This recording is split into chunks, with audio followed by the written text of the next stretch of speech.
Assalamualaikum anak-anakku, gimana kabarnya? Sehat semua ya? Kali ini kita ketemu dalam pembelajaran matematika, yaitu di kelas 12. Selamat ya yang naik kelas 12. Semoga ilmu kalian berkah. Dengan adanya pandemi ini, kalian bisa belajar dengan optimal meskipun belum tatap muka. Semoga cepat tetap sirna untuk coronanya, kita bisa tatap muka. Kali ini kita ketemu kemudian belajar untuk matematika, yaitu tentang dimensi 3. Dimensi 3 yaitu dibagi dengan dua bagian. Yang pertama adalah bangun ruang sisi mendatar, yang kedua adalah bangun ruang sisi melengkung. Yang bangun ruang sisi mendatar terdiri dari kubus, balok, limas, prisma. Sedangkan yang bangun ruang sisi melengkung yaitu kerucut, tabung, kemudian bola. Kemudian di dalamnya sini kita membahas untuk yang utama adalah mencari jarak dan sudut. Berarti kita menggunakan bangun ruang yang sisi datar, yang sisi melengkungnya kita tidak, karena ini tidak ada hubungannya dengan sini ya. Kemudian untuk kita teruskan unsur-unsurnya di dalam bangun ruang sisi mendatar itu ada tadi adalah jarak dan sudut. Kalau jarak yang kita yang mau kita tentukan untuk kedudukan adalah titik ke titik. Berarti jarak titik ke titik, jarak titik ke garis, titik ke bidang, kemudian titik ke garis, garis ke garis, kemudian garis ke bidang, kemudian bidang ke bidang. Itu kalau jarak. Sedangkan sudut antara garis dengan garis, sudut antara garis dan bidang, sudut antara bidang dengan bidang.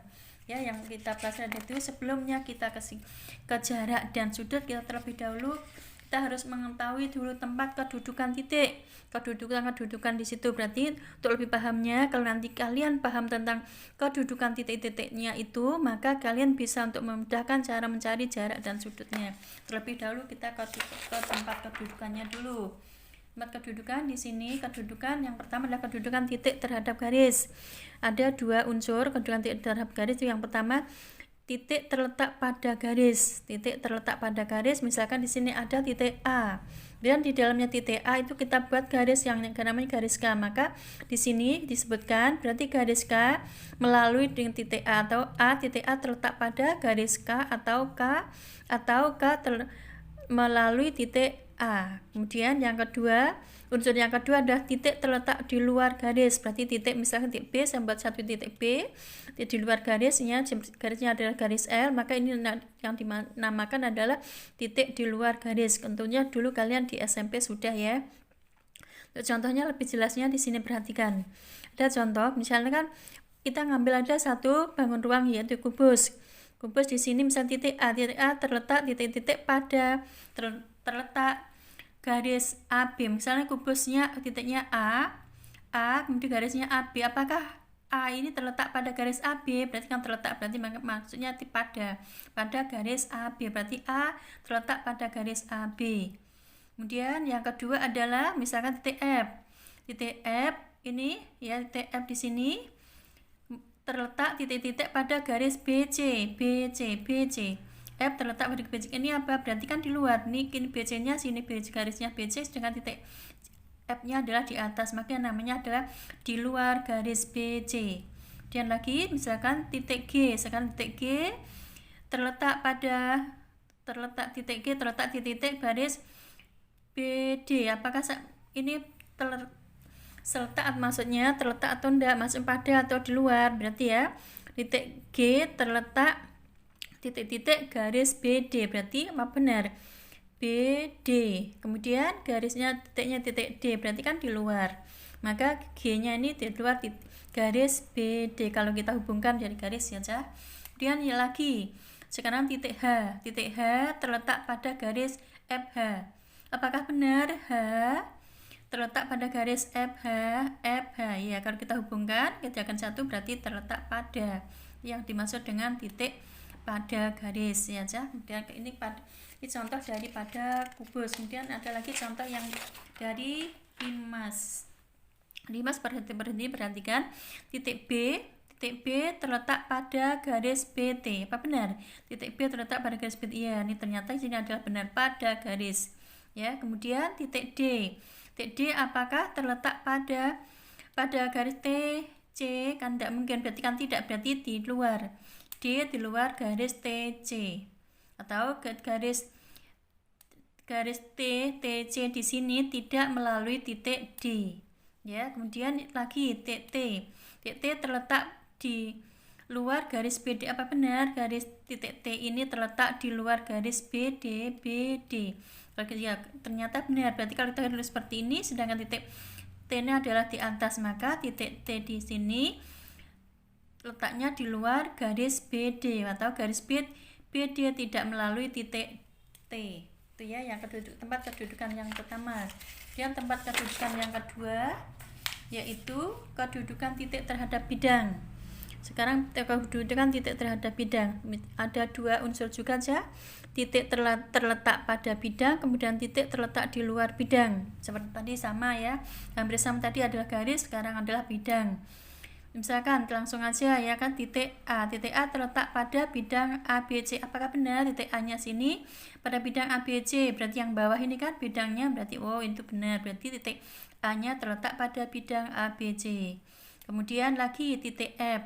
Titik F ini ya, apakah letaknya benar di luar bidang CD, H, G? Ya, apa benar? Ya, ternyata benar. Berarti titik F ini adalah di luar bidang CDH, G. Berarti luar, berarti ini benar. Titiknya ini bidangnya ada yang dalam yang sana ya, bidangnya itu. Kemudian yang ketiga, contoh lagi yang ketiga, titik D.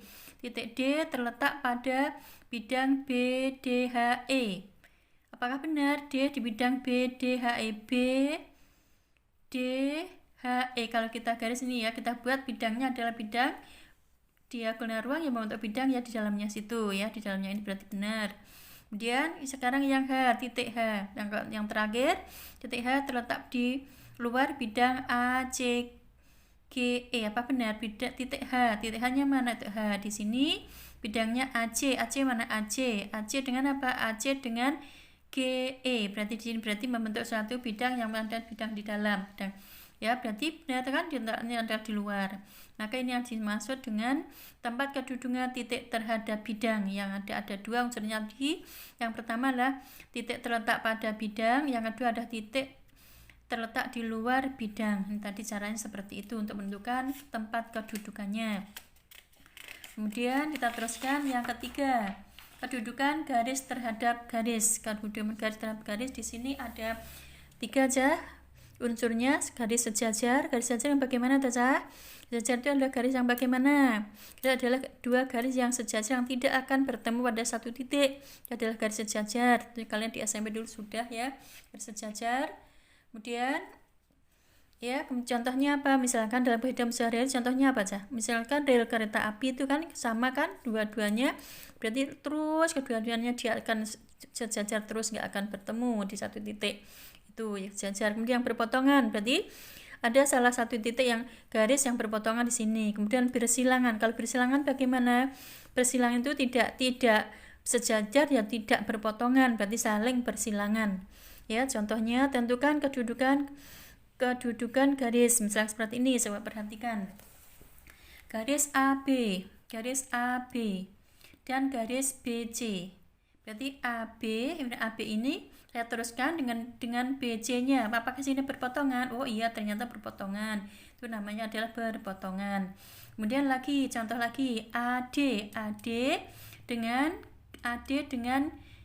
GF. AD dengan GF bagaimana cah ini? Apakah ini berpotongan? Oh, ini sejajar. Berarti adalah sejajar, kedua garis yang sejajar. Kemudian AB dengan CG. GE, AB dengan GE. AB dengan EG bagaimana? Nah, yang dimaksud dengan bersilangan di sini, dia tidak akan berpotongan, dia tidak akan sejajar, berarti bersilangan. AB seperti ini ya. Kemudian yang GF-nya adalah arah seperti ini, maka ini yang disebut dengan yang bersilangan. Dan lagi contoh yang keempat adalah BD dengan AC. BD dengan AC apa? Berpotongan kan? BD kita hubungkan, AC-nya kita hubungkan, maka disebut dengan berpotongan. Kemudian AC lagi sekarang yang terakhir ya, adalah AC dengan DH. Nah, C dengan DH bagaimana berpotongan? Enggak, ini berarti yang maksud dengan bersilangan adalah seperti ini ya Cak. Bersilangan, tempat kedudukan garis terhadap garis seperti yang sejajar tadi, sejajar, kemudian berpotongan, yang tadi berpotongan, kemudian bersilangan adalah tidak sejajar ya, dan juga tidak berpotongan. Tuh, kemudian kita teruskan lagi yang keempat ya, garis dengan bidang. Coba perhatikan kedudukan garis terhadap bidang. Itu ada 3 unsur, terletak pada, kemudian sejajar, kemudian memotong, menembus atau memotong. Kemudian ya, perhatikan di sini. Kalau yang terletak pada misalkan seperti garis titik A. Garis AB. AB ini adalah terletak pada apa? Pada bidang ABCD. Berarti terletak pada, maksudnya di dalamnya bidang itu yang terletak. Kemudian BC, sekarang BC dengan CD. CD, HE. HG, CD, HG. Berarti sini adalah berpotongan BC. Kalau kita teruskan lurus berpotongan, maka di sini adalah berpotongan, tuh ya. Kemudian BC lagi, BC dengan EF, kemudian GH. Ini apa namanya? Berarti sejajar kan? Berarti atas, ini yang bawah sejajar, berarti lurus, kena sejajar dua-duanya. Kemudian lagi AC. AC dengan bidang apa? AC dengan bidang B, D, HG. Ini kalau kita hubungkan adalah berpotongan ya. Kita gambar kemudian akan berpotongan tuh. Yang nomor 4 ya Cak, garis dengan bidang. Ya, sekarang bidang dengan bidang. Bidang dengan bidang unsurnya ada. Bidang dengan bidang unsurnya ada 2 Cak, sejajar dan berpotongan. Tentukan kedudukan bidang. Kalau misalkan bidang dengan bidang, perhatikan. Bidang ABCD, berarti yang bawah kan? Kemudian dengan bidang ABEF, ini apa? Berpotongan kan? Bidang bawah ini dengan ini adalah berpotongan bidang dengan bidang.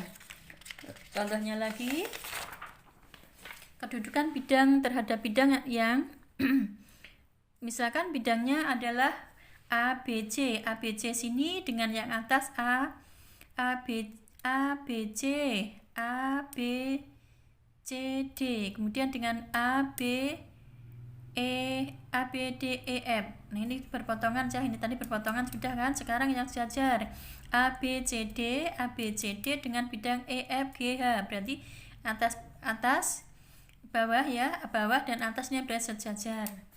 Kemudian lagi yang ketiga adalah yang berpotongan. Misalkan di bidang A, B ya, saya ulang, bidangnya D, B, D, G. B, D, G. B, D, G. Bidangnya ada B, D, G.